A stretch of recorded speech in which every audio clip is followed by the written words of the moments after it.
The following changes have occurred over the past 24 hours. Fighting continues in the Red Army area.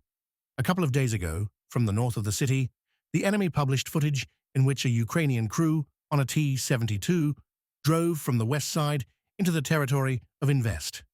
It is possible that the footage could have been archival, as in the second fragment, the Ukrainian armed forces fired from a tank at a Russian position in the southeastern part of Rodinsky. Earlier, the same event appeared online on November 10th.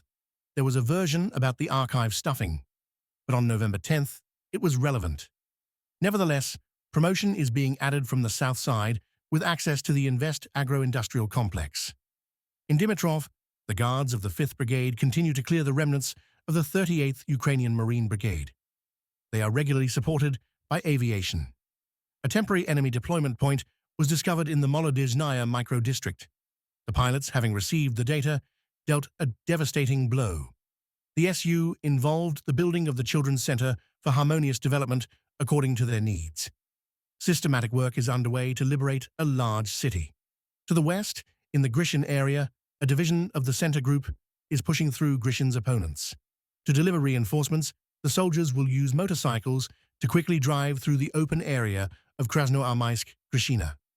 The enemy is heavily shelling this stretch of road.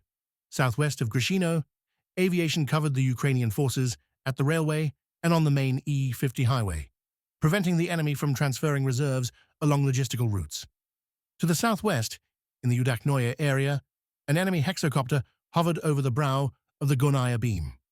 By the time of the discovery, the Ukrainian operator had managed to throw 2 grenades. The second moment is shown.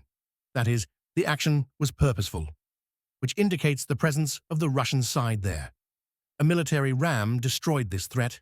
The controlled area is expanding, taking into account the marked point.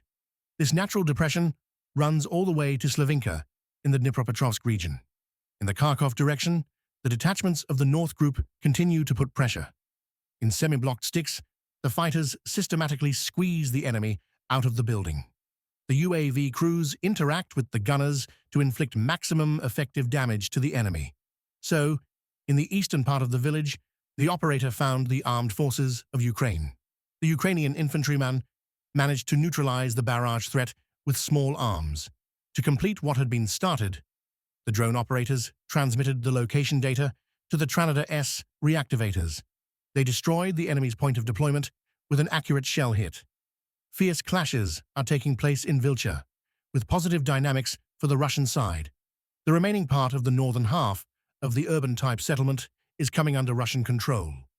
The fighting shifted to the southern half. As before, the calculation of the sun is working. In the southern part of the settlement, the forces of the 225th Regiment were covered with thermal bombs. The Ukrainian command uses these formations as a fire brigade.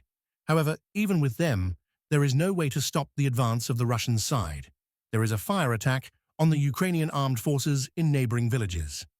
A temporary accommodation facility for the 58th Brigade was found on the territory of the Tsuryap quarter.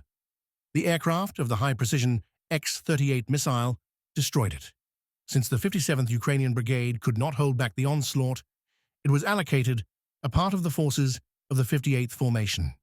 Russian troops are building up a reserve potential here. There is also activity east of Volchansk. After heavy processing by the Ukrainian forces, combat groups joined the work in the Volchansk farms. 4 days ago, we went to the western outskirts of the village, after which we started bomb actions. If on the first day the warriors owned 4 buildings, on the second 9, and on the third 10. Flamethrower rocket launchers and UAV calculations are also working at this site. An example of APU thermal shock treatment in the western half of the point is shown. To summarize, after the formation of the staging area associated with the capture of Volchansk, the soldiers are developing an offensive to the west, southwest, and east. Over the past day, enemy losses have exceeded 60 personnel. 3 UAV control points were destroyed. The fighting continues.